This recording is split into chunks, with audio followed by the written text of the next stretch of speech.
అందరికీ praise lord friends, ఎలా ఉన్నారు? సో అందరూ బాగుండాలనే కోరుకుంటూ ఉన్నాను.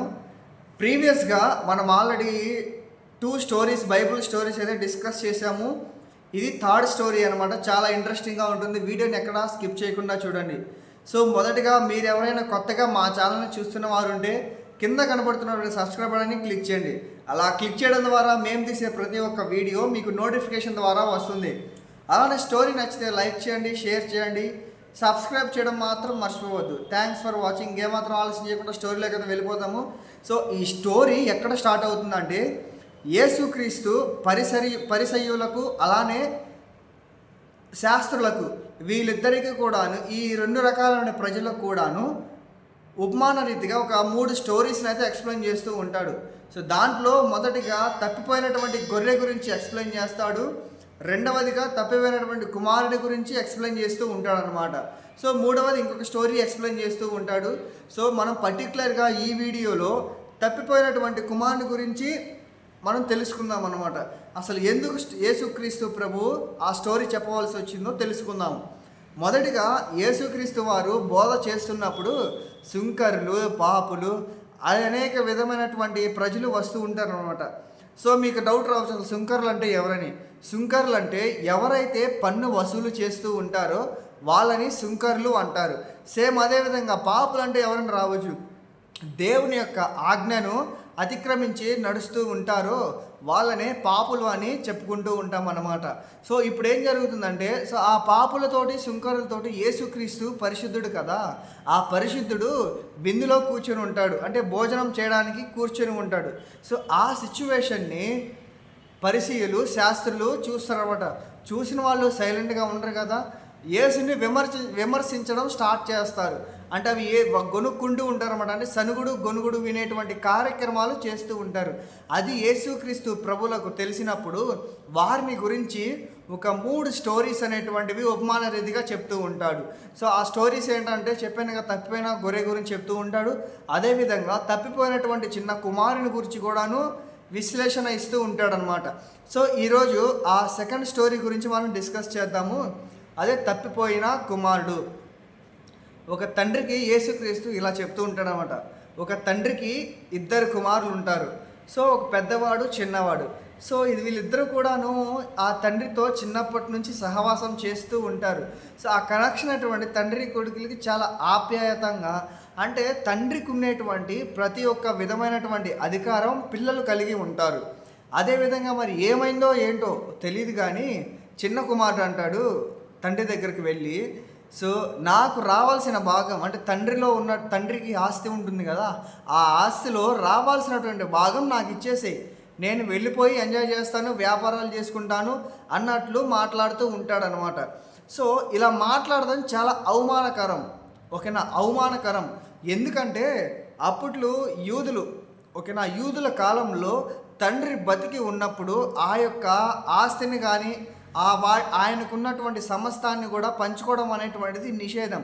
ఒకవేళ అలా పంచుకున్నాడు అని అంటే ఆ పంచుకున్నటువంటి ఆ కొడుకులు కూడాను ఆయన యొక్క తండ్రి చనిపోయాడని భావించినప్పుడు మాత్రమే ఆయన యొక్క ఆయన ఆస్తిని సమస్తమును షేర్ చేసుకోవడానికి అవకాశం ఉంటుంది. సో అయితే ఆ చిన్న కుమారుడు అలానే దాటి వేశాడు. ఆ యొక్క సిచ్యువేషన్ని దాటి అడిగాడు అనమాట, నాకు రావాల్సిన భాగం నాకు ఇచ్చేసేయి, నేను వెళ్ళిపోయి అది వ్యాపారాలు చేసుకుంటాను, ఎంజాయ్ చేస్తాను, నా ఇష్టం అన్నట్లు మాట్లాడుతూ ఉంటాడనమాట. సో అది విని ఆ తండ్రికి తెలుసు కదా అక్కడ ఉన్నటువంటి ఆచారాలు. అయినా సరే కొడుకు అడిగాడు కాబట్టి, చిన్న కుమారుడు అడిగాడు కాబట్టి ఏమాత్రం ఆలోచించకుండా వెంటనే తనకు రావాల్సినటువంటిది, అంటే అక్కడ చిన్న కుమారుడు ఏమని అడిగాడంటే 3వ వంతు అడిగాడు. ఓకేనా, 3వ వంతు. సో జనరల్గా ఏంటంటే, ఒక తండ్రికి 2 కుమారులు ఉన్నప్పుడు పెద్ద కుమారుడు ఎవరైతే ఉంటారో వాడికి తండ్రి యొక్క ఆస్తి వస్తుంది. సో దాంట్లో ఏదైతే హాఫ్ ఉంటుందో అది నెక్స్ట్ ఉండేటువంటి వారికి వస్తుందన్నమాట. అక్కడ ఉన్నటువంటి వాళ్ళని ఏమంటారు, పాలస్తీనా. ఓకేనా, పాలస్తీనా వారి యొక్క ఆచారాల ప్రకారం తండ్రికి ఎంతైతే ఆస్తి ఉంటుందో అది అంతా కూడాను కొడుకు వస్తుంది. ఇంకొక కొడుకు ఉన్నాడు అనుకోండి, ఇంకొక చిన్న కుమారుడు ఉన్నాడు కదా, సో ఈ కొడుకులో ఉన్నటువంటి సగభాగాన్ని, ఆ ఆస్తిలో ఉన్న సగభాగము ఆ యొక్క చిన్న కుమారుడికి ఇవ్వడం జరుగుతుంది. అక్కడ ఉన్నటువంటి ఒక చట్ట ప్రకారం అనమాట. కానీ చిన్న కుమారుడు ఏమంటున్నాడంటే మూడవ భాగం అడుగుతున్నాడు. అంటే ఒక 100% ఉన్నప్పుడు దాంట్లో 75% చిన్న కుమారుడు అడుగుతున్నాడు. సో అది అంతా కూడాను అక్కడ ఉన్నటువంటి చట్టానికి వ్యతిరేకం అనమాట. అప్పట్లో వాళ్ళకు ఉన్నటువంటి రూల్స్కి అది వ్యతిరేకం అయి ఉండొచ్చు. ఓకేనా, ఇంకా ఆ స్టోరీలోకి వెళ్ళిపోదాం చూడండి. అలా అడుగుతున్నప్పుడు తండ్రి అయినా సరే ఏమాత్రం ఆలస్యం చేయకుండా ఆ ఉన్నటువంటి ఆయనకి ఇవ్వాల్సినటువంటి ఆ ఆస్తిని ఆయనకి చిన్న కుమారుడికి ఇచ్చేస్తారనమాట. సో అక్కడితోటి చిన్న కుమారుడికి చాలా బూస్ట్ వస్తుంది, అంటే చాలా ఎనర్జీ వస్తుంది. సో ఆస్తి అంతా కూడాను చేతిలో ఉంది కదా. సో మనకు కూడా అంతే, కొన్నిసార్లు ఆస్తి అంటే డబ్బులు మనకి చేతిలో ఉన్నప్పుడు ఏం చేయాలో కూడా అర్థం లేనటువంటి స్థితి వచ్చేసింది. అంటే విచ్చలవిడిగా ఖర్చు పెట్టేస్తూ ఉంటాం అనమాట. అదేవిధంగా దేనికంటే దానికి అలవాటు పడేటువంటి అవకాశాలు ఎక్కువగా ఉంటాయి. సేమ్ అదేవిధంగా చిన్న కుమారుడి యొక్క జీవితంలో కూడా జరిగింది. ఆ ఆస్తిని తీసుకొని వెళ్ళాడు, దుర్వ్యాపారం చేయడం స్టార్ట్ చేశారు. ఆ ఆస్తిని తీసుకొని వెళ్ళాడంటే దూరదేశం వెళ్ళిపోయాడు. సో బైబిల్లో ఏం రాస్తుందంటే ఆ ఆస్తిని తీసుకొని వెళ్ళి దూరదేశం వెళ్ళిపోయాడు. అంటే తండ్రి ఉన్నటువంటి స్థలం నుంచి ఆ ఆస్తిని తీసుకొని దూరదేశానికి వెళ్ళిపోయాడు అనమాట. సో తెలుసు కదా, మన దగ్గర డబ్బులు ఉన్నప్పుడు మన ఫ్రెండ్స్ కానీ ఫ్యామిలీ మెంబర్స్ కానీ సో ఇలాంటి వందల మంది పరిచయం అవుతూ ఉంటారు కదా మన దగ్గర డబ్బులు ఉన్నప్పుడు. సేమ్ అదేవిధంగా ఆ చిన్న కుమారుడికి కూడాను కొంతమంది ఫ్రెండ్స్ పరిచయం అవుతూ ఉంటారు. సో వాళ్ళతో కలిసి దుర్వ్యాపారం చేయడానికి కూడా వెనకాడాడు. ఇక్కడ తండ్రితో ఉండి చాలా ఆనందంగా ఉండాల్సిన వాటి కుమారుడు ఒక్కసారిగా తండ్రి నుంచి వేరైపోయి దుర్వ్యాపారానికి అలవాటు పడిపోతాడు. తెలుసు కదా, దుర్వ్యాపారం పడినప్పుడు ఎవ్వరు కూడాను బాగుపడినట్లు చరిత్ర లేదు. సేమ్ అదేవిధంగా చిన్న కుమారుడు దుర్వ్యాపారానికి అలవాటు పడిపోయి తన ఆస్తి అంతయు పోగొట్టుకున్నాడు. ఆ దూరదేశం వెళ్ళి ఆ యొక్క దుర్వ్యాపారం చేస్తూ ఉంటూ తన యొక్క ఆస్తి మొత్తాన్ని పోగొట్టుకున్నాడు. సో లాస్ట్కి ఏం జరిగిందంటే ఆ ఏ దేశం అయితే వెళ్ళాడో ఆ దేశంలో కరువు రావడం ప్రారంభించింది. సో అదే తండ్రి దగ్గర ఉన్నప్పుడు సరే కరువు అయినా నష్టమైనా ఏదొచ్చినా తండ్రి తీసుకోగలడు కదా. కానీ చిన్న కుమారుడు ఏం చేశాడు, తండ్రి నుంచి వేరైపోవాలి అన్న దురుద్దేశంతో ఆయన ఒక ఆస్తిని మొత్తాన్ని తీసుకొని కూడా వెళ్ళిన వాడు దాన్ని సరిగా యూజ్ చేసుకున్నాడంటే యూజ్ చేసుకోలేదు, దుర్వ్యాపారానికి పెట్టేశాడు అనమాట. సో అక్కడ ఉన్నటువంటి దుర్వ్యాపారానికి పెట్టేశాడు. సో అప్పుడు అంటాడు కదా, అప్పుడు పెద్ద కుమారుడు ఉంటాడు. సో పెద్ద కుమారుడితో మేబీ అంటూ ఉంటాడు, ఎంతైనా కొడుకు కదా, చిన్న కుమారుడు కదా, ఏంట్రా చిన్నవాడేమో ఆస్తి తీసుకుని వెళ్ళిపోయాడు, ఇంకా ఏమాత్రం ఏం జరుగుతుందో వాడు అర్థం కావట్లేదు అని. ఎంతైనా తండ్రి ప్రేమ కదా, తండ్రి ప్రేమ కాబట్టి అలా అంటూ ఉంటాడు. సేమ్ అదేవిధంగా దుర్వ్యాపారం చేసి చిన్న కుమారుడు ఏం చేశాడు, ఆస్తి అంతని కూడాను పోగొట్టుకున్నాడు. చివరికి ఏం జరిగింది తెలుసా, ఆ దేశంలో ఒక గొప్ప కరువు వచ్చింది. సో మా ఆస్తి అంతా కోల్పోయాడు దుర్వ్యాపారంలో, అన్ని అలవాట్లు కూడా వచ్చేసినాయి, ఇంకేముంటుంది, ఆస్తి మొత్తం కోల్పోయాడు, తినడానికి ఏం లేదనమాట. సో అది దేశం కాని దేశంలో తినడానికి ఏది లేనటువంటి సిచ్యువేషన్స్లో ఏం జరిగిందో తెలుసా, చివరకు ఎంతలాగా దిగజారాడంటే ఒక రాజ్యాధికారం ఉన్నటువంటి ఆ కుమారుడు చివరికి పందులు మేపడానికి వెళ్ళేటువంటి పని కూడాను ఒప్పుకోవడానికి సిద్ధపడ్డాడు. సో చూడండి, ఆయన యొక్క తండ్రికి వేరే ఉండడం వల్ల ఎంత డౌన్ఫాల్ స్టార్ట్ అవుతూ ఉంటుందో మీరే అబ్జర్వ్ చేయండి. అలా పందులు మేపడానికి అడవికి తీసుకెళ్తాడనమాట. అలా అడవికి తీసుకెళ్ళినప్పుడు ఏం జరిగింది తెలుసా, చివరికి ఆకలికి తట్టుకోలేక అదే వాళ్ళ నాన్న దగ్గర ఉన్నప్పుడైతే నానే అంతా చూసుకుంటూ ఉంటాడు కదా. సో ఇతనికి తెలివి లేక దుర్వ్యాపారం చేసుకొని డబ్బులంతా పోగొట్టుకున్న తర్వాత ఆ దేశానికి కరువు వచ్చింది. ఆ కరువులో ఎవరిని అడగలేనటువంటి స్థితి. సో ఇప్పటి వరకు డబ్బులు పెట్టినటువంటి ఫ్రెండ్స్ అందరినీ కూడా కోల్పోయాడు డబ్బులు లేనందువలన. సో ఆ ఫ్రెండ్స్ అందరూ వెళ్ళిపోయి ఎవ్వరు చారదీయనటువంటి సిచ్యువేషన్స్లోకి వెళ్ళిపోయాడు. సో ఆ సిచ్యువేషన్స్లో చివరికి పందులు మేపడానికి ఒప్పుకుంటాడు. సో పందులు అంటే మనకి బైబిల్ ప్రకారం ఒక అపవిత్రమైన దానిగా ఎంచుకుంటూ ఉంటాము, ఒక అపవిత్రమైనటువంటి జంతువుగానే మనం చూస్తూ ఉంటాం అన్నమాట. సో చివరికి ఆ అపవిత్రమైనటువంటి వాటిని పోషించడానికి అంటే వాటిని మేపడానికి ఆ చిన్న కుమారుడు ఉద్దేశించుకున్నాడు, పనికి ఒప్పుకున్నాడు. సో ఇప్పుడు ఏం జరుగుతుందంటే తీసుకెళ్తూ ఉంటారు కదా. సో ఆ పంది తినేటువంటి పొట్టు ఉంటుంది కదా, సో ఆ పంది తినేటువంటి ఆకలికి తట్టుకోలేక ఆ పందులు తినేటువంటి పొట్టుని ఆహారంగా తీసుకుంటాడు. చూసారా, అది ఎంత బాధాకరంగా ఉంటుందో చూడండి. ఒక పంది తినేటువంటి పొట్టుని ఒక మనిషి తినగలడా? అది సాధ్యమేనా? సో కానీ ఆ కుమారుడు సిచ్యువేషన్ ఎలా ఉందంటే, చివరికి ఈ పంది తినేటువంటి పొట్టు తినన్నా మనం కాలం గడుపుకుందాము అన్నటువంటి సిచ్యువేషన్లోకి వెళ్ళాడు. అలా వెళ్ళిపోవడానికి కారణం ఏంటి? తండ్రి నుంచి వేరైపోవడం. సరేనని చెప్పి చివరికి పందులు తినేటువంటి పొట్టును తినడానికి ఒప్పుకున్నాడు కదా. సో తింటున్నాడు. కానీ అది చూసినటువంటి యజమాని ఉంటాడు కదా, ఆ చిన్న కుమారుడి యొక్క పని ఒప్పుకున్నటువంటి యజమాని ఉంటాడు కదా. సో ఆ యజమాని అంటున్నాడు, వీడెవడు అంటే వీడేంటి నా జంతువులకు లేకుండా ఆహారం తింటూ ఉన్నాడు కదా, సో వీడు తిన్న తర్వాత మా జంతువులకి ఏమి ఉండవు అని చెప్పి చివరికి ఆయన్ని కూడాను కొట్టేటువంటి పరిస్థితిలోకి చిన్న కుమారుడు వెళ్ళిపోయాడు అనమాట.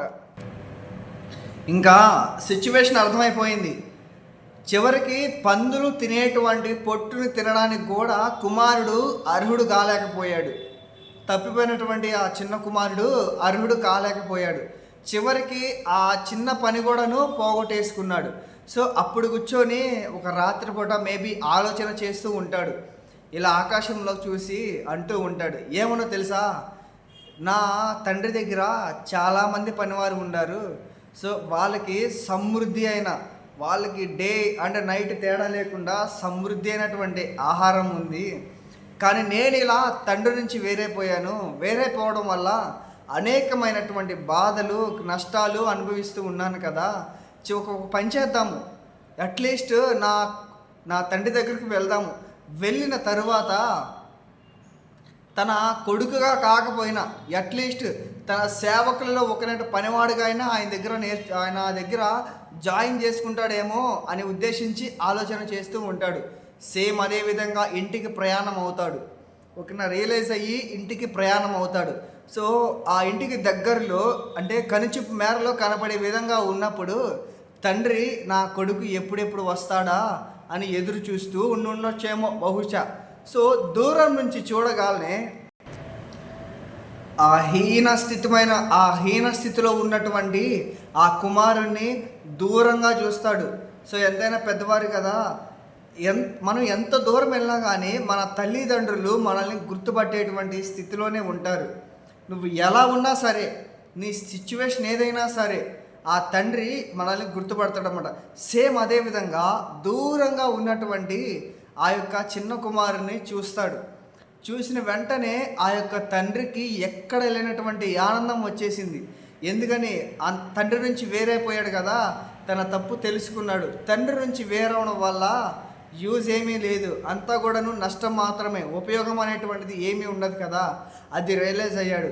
పశ్చాత్తాపడి ప్రార్థన చేసుకున్నాడు, పశ్చాత్తాపడ్డాడు. చేసిన తప్పేంటో క్లారిటీగా తెలుసుకొని చివరికి పశ్చాత్తాపడి సారీ అంటారు కదా మన భాషలో చెప్పాలంటే, ఆ సారీ చెప్పడానికి కానీ అట్లీస్ట్ తన పనివారిలో ఒకరినైనా కానీ ఉంచుకుంటాడేమని తండ్రి దగ్గరికి వస్తూ ఉన్నాడు.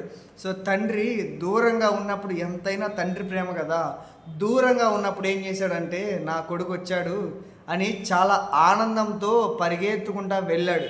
పరిగెత్తుకుని వెళ్ళడం కాదు, అక్కడ పరిగెత్తుకొని వెళ్ళి వెంటనే మెడపైన పడి ముద్దు పెట్టేసుకున్నాడు అనమాట.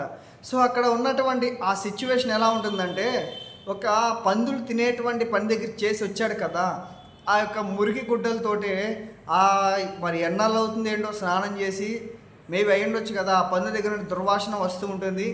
కానీ ఆ తండ్రి అవి ఏమీ లెక్క చేసేటువంటి స్థితిలో లేదనమాట.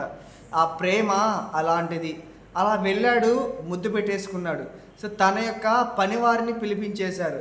తన యొక్క పనివారిని పిలిపించి ఆ బట్టలు తీసేసి ఒక కొత్త బట్టలు ఇచ్చారు, నూతన వస్త్రాలు అనేటువంటివి దయచేశాడు. అంతేగా తప్పిపోయిన కుమారుడు మళ్ళీ దొరికాడు అనే ఆనందంలో ఏం చేశాడో తెలుసా, తన యొక్క పాత రోత జీవితాన్ని తీసేసి ఒక నూతనమైనటువంటి వస్త్రాలు ఇచ్చాడనమాట. సో అప్పుడు ఆ తండ్రి అనుకుంటాడు కదా, తర్వాత ఏం చేశాడంటే తన సేవకులను పిలిపించి ఒక ఉంగరాన్ని తొలగించాడు. తన పోయినటువంటి తన అధికారాన్ని, ఉంగరం అనేది ఇక్కడ మనకి ఒక అధికారాన్ని సూచిస్తూ ఉంటుందన్నమాట. పోయినటువంటి ఆయన యొక్క అధికారాన్ని తండ్రి ఏం చేశాడంటే ఆ ఉంగరం ద్వారా మళ్ళీ తిరిగి ఆయనకు ఒక అధికారాన్ని ఇచ్చాడు. తప్పిపోయినటువంటి ఆ కుమారునికి ఒక అధికారాన్ని ఇచ్చాడు. సో అలా ఏం చేశాడంటే పాదరక్షలు అంటే కొత్త చెప్పులు తీసుకొచ్చి ఆయనకి వేసేసాడు అనమాట. చిన్న కుమారుడికి వేసేసాడు. సో ఇదంతగా అలానే కాదు, ఆయన వస్తున్నప్పుడు ఆయన తప్పిపోయినటువంటి కుమారుడు వచ్చాడని తెలుసుకున్న వెంటనే అక్కడ ఉన్నట్టు వారందరికి కూడా ఆ ఊర్లో ఒక గొప్ప విందు తయారు చేశాడు. తినగలిగినటువంటి ఆహారాలు ఇచ్చాడు. ఒక నాట్యాలు, ఒక డ్యాన్సులు, అంటే ఒక పండగ వాతావరణం సృష్టించాడు. ఎవరి కోసం కాదు అనుకున్నటువంటి వెళ్ళినటువంటి ఆ చిన్న కుమారుడు మళ్ళీ ఆయన యొక్క తప్పు తెలుసుకొని పశ్చాత్తాపపడి మళ్ళీ తిరిగి తండ్రి దగ్గరికి వచ్చాడు కదా. ఆ తండ్రి ప్రేమ ఎంతైనా కానీ అంత ప్రేమగా ఉంటుందన్నమాట. సో ఇప్పుడు ఏం జరుగుతుందంటే ఇదంతా చూస్తున్నాడు కదా. సో నువ్వు కూడా అంతే కొన్నిసార్లు ఏం చేస్తావో తెలుసా, మనల్ని ఎవరైతే ప్రొడక్ట్ చేస్తూ ఉంటారో దేవుని విడిచి దుర్వ్యాపారాలకు, చెడు వ్యసనాలకు అలవాటు పడినటువంటి స్థితిలో ఉంటావు కదా. సో నువ్వు ఏ స్థితిలో ఉన్నా సరే, నువ్వు ఎటువంటి పాత రోత జీవితంలో జీవిస్తున్నా సరే, మన యేసుక్రీస్తు నీవన్నిటిని కూడాను ఆ పాత రోత జీవితాన్ని తీసేసి ఒక క్రొత్త జీవితాన్ని నీకు దయచేయబోతూ ఉన్నాడు. సో నువ్వు ఏ సిచ్యువేషన్లో ఉన్నా సరే ఆ సిచ్యువేషన్ నుంచి బయటపడేటువంటి స్టామినా ఉన్నటువంటి వాడు మన దేవుడు. సో ఇప్పటి వరకు కూడాను మన చిన్న కుమారుడి గురించే చెప్పుకుందాం కదా. మధ్యలో పెద్ద కుమారుడు ఉన్నాడుగా. సో పాపం అప్పుడే పెద్ద కుమారుడు ఏం చేస్తున్నాడంటే పొలానికి వెళ్ళి వస్తున్నాడంట. ఆ పొలానికి వెళ్ళి వస్తూ ఉన్నాడు. సో పొలానికి వెళ్ళి వస్తూ ఉన్న క్రమంలో ఇక్కడంతా కూడా డ్యాన్సులు వేస్తూ ఉన్నారు, అదేవిధంగా పాటలు పాడుతూ ఉన్నారు. ఒక గొప్ప విందు అక్కడ చోటు చేసుకుంటూ ఉంటుందన్నమాట. సో పెద్ద కుమారుడికి అర్థం కాదు, ఎందుకు ఒక్కసారిగా సడన్గా మా ఇంటి దగ్గర ఇంత పండుగ వాతావరణం వచ్చేసింది అనేది కూడా అర్థం కాదనమాట. సో ఇప్పుడు ఏం చేశాడంటే వాళ్ళలో ఉన్నటువంటి పనివాడిని అడిగారు అనమాట. ఏమైంది, ఏదన్నా ఫంక్షనా, ఏదన్నా నాకు తెలియకుండా ఫంక్షన్ జరగదు కదా, ఏం సంభవించింది, ఎందుకు ఇలా జరుగుతుంది అన్నాడు. సో అప్పుడు ఆ పనివాడు ఇలా అంటాడనమాట, తప్పిపోయినటువంటి నీ తమ్ముడు తిరిగి మరలా తండ్రి యొద్దకు చేరాడు, అందుకే ఈ యొక్క సంబరాలు అలానే పండుగ వాతావరణం నెలకొంది అని చెప్పాడనమాట. సో అది విన్నటువంటి పెద్ద కుమారుడికి కోపోద్రేకంతో నిండిపోయాడు. సో కోపోద్రేకంతో నిండిపోయి అసూయ కలిగింది. అసూయ కలగడం వల్ల ఏం జరిగిందంటే మన తండ్రి దగ్గరికి వెళ్ళిపోయాడు అనమాట. ఇంట్లో కూడా వెళ్ళట్లేదు, బయటే ఉండి అంటున్నాడు, తండ్రి నేను రాత్రంతా నీతో వేరవకుండా ఉన్నానే, రాత్రంతా ఇన్ని రోజులు కూడా నీకు వేరేయకుండా ఉన్నానే, నా ఫ్రెండ్స్ ఎంజాయ్ చేసే విధంగా నాకు ఏ రోజైనా సరే ఒక చిన్న మేకపిల్ల తలకాయనా ఇచ్చావా నువ్వు అని అంటూ ఉన్నాడు అనమాట. సో అది విన్నటువంటి ఆ తండ్రి ఏం చేస్తాడు తెలుసా, ఆ పెద్ద కుమారుడు విన్నటువంటి మాటలు తండ్రి ఏం చేస్తాడంటే, నావన్నీ నీవే కదా, నువ్వు నాతో ఉంటున్నావు, నావన్నీ నీవే, నాకు కలిగినటువంటి సమస్త అధికారాన్ని కూడాను నీకే కలుగుతుంది కదా, కానీ నీ తమ్ముడు ఏం చేశాడు, నీ తమ్ముడు మన దగ్గర ఉన్నటువంటి వేరైపోయాడు, అంటే తప్పిపోయి చెడు వ్యసనాలకి దూరం అయిపోయాడు, ఒక చెడు సహవాసానికి పూనుకున్నాడు, అన్ని పోగొట్టుకున్నాడు, చివరికి ఏమీ చేయలేనటువంటి స్థితిలో ఉండి మన దగ్గరికి వచ్చాడు కదా. సో తప్పిపోయిన నీ కుమారుడు దొరకడం కంటే కూడా మనకి అంతకంటే ఇంకా ఏం కావాలయ్యా అన్నట్టు మాట్లాడుతూ ఉంటాడనమాట. సో ఇక్కడ ఆ ఉపమానం ఎందుకు చెప్పవలసి వచ్చిందో తెలుసా, పరిసయ్యులు కూడాను యేసుక్రీస్తు ప్రభువారు అలాంటి శుంకపు పాపలతో కూర్చున్నప్పుడు కూడాను సేమ్ ఇదే విధంగా సనుక్కుంటూ ఉన్నారనమాట. సో ఆ శుంకరులు పాపులేమో చిన్న కుమారుని యొక్క సాదృశ్యంగా ఉన్నారు, ఈ పెద్ద కుమారుని సాదృశ్యంగా శాస్త్రులు పరిసయ్యులు ఉన్నారనమాట. సో అంతే కదా, యేసుక్రీస్తు పాపులను రక్షించడానికి వచ్చిన రక్షకుడిగా ఉన్నాడు. అంతే తప్ప మనం అలా ఉన్నప్పుడు ఎవరు కూడాను అలా అసూయ పడాల్సినటువంటి అవసరం ఏమీ కూడాను లేదనమాట. తెలియని వారికి మాత్రమే కదా మనం చెప్పాల్సింది, తెలిసిన వారికి ఆల్రెడీ తెలుసు. సో ఎవరితో జీవిస్తున్న విషయం కూడా తెలిసి ఉంటుంది. సో మనం యేసుక్రీస్తు యొక్క తెలియని వారికే కదా మనం చెప్పాల్సింది. ఎవరైతే పాపంలో శాపంలో పడి నలిగిపోతూ ఉంటారో వాళ్ళకే కదా మన సువార్త చెప్పాల్సింది. తెలిసిన వారితో స్నేహం చేసినప్పుడు యేసుక్రీస్తు గురించి తెలుసు కాబట్టి సో వాళ్ళు పరలోకానికి వెళ్ళడానికి అవకాశాలు ఉంటాయి. ఎవరైతే యేసుక్రీస్తు తెలియక తిరుగుబోతులై తిరుగుతూ ఉంటారో, సో ఈ చెడు వ్యసనాలకు అలవాటు పడి వాళ్ళ జీవితాన్ని నిత్య నరకంలో వేసుకుంటూ ఉంటారో వాళ్ళకే కదా మనం చెప్పాల్సింది. అలాంటి ఫ్రెండ్స్తో కదా మీరు స్నేహం చేయాల్సింది. అలాంటి ఫ్రెండ్స్తో యేసుక్రీస్తు కూడాను అలాంటి పరిచయులు శాస్త్రులతో స్నేహం చేశాడు, కానీ వారిలాగా మారలేదు. కానీ వారిని యేసుక్రీస్తులాగా మార్చడానికి ప్రయత్నించాడు. సో మనం కూడా ఫ్రెండ్షిప్ చేసేటప్పుడు మనం అలాంటి పాపులు సుంకరులతో అటువంటి విధమైనటువంటితో ఫ్రెండ్షిప్ చేయాలి. సో ఫ్రెండ్షిప్ చేయాలి, వారిని మార్చడానికి, వారు వెళ్తున్నటువంటి మార్గం రాంగ్ అని చెప్పడానికి ప్రయత్నించాలి తప్ప మనం కూడాను అదే మార్గంలో వెళ్ళడానికి పూనుకోకూడదు అనమాట. అది కూడాను పెద్ద కుమారుని వల్లే అసూయపడడానికి వీల్లేదు. మనం ఎప్పుడు కూడాను యేసుక్రీస్తు మన కోసమే ప్రాణం పెట్టి ఉన్నాడు కాబట్టి సో ఆయన మార్గాలను అనుసరించి ఆయనతో ఉంటే మనకు కన్ఫామ్గా నిత్యజీవం లభిస్తుంది. సో దీంట్లో ఎవరు కరెక్టో చెప్పండి? తప్పిపోయినటువంటి తప్పిపోయినటువంటి చిన్న కుమారుడు కరెక్టా, లేకపోతే తండ్రి దగ్గరే ఉన్న పెద్ద కుమారుడు ఉండడం కరెక్టా, ఆయన అసూయపడడం కరెక్టా, లేకపోతే ఆయన ఒక విధమైనటువంటి అసూయ చదవడం కరెక్టో మీరే కింద కామెంట్ చేయండి. సో వీడియో నచ్చితే మీ ఫ్రెండ్స్కి లైక్ చేయండి, మీ ఫ్రెండ్స్కి షేర్ చేయండి, అలానే సబ్స్క్రైబ్ చేయడం మర్చిపోవద్దు. వీడియోతో లైక్ చేయండి, షేర్ చేయండి, అలానే కామెంట్ చేయండి. Thanks for watching. మరిన్ని కొత్త స్టోరీస్తో మీ ముందుకు వస్తూ ఉంటాను.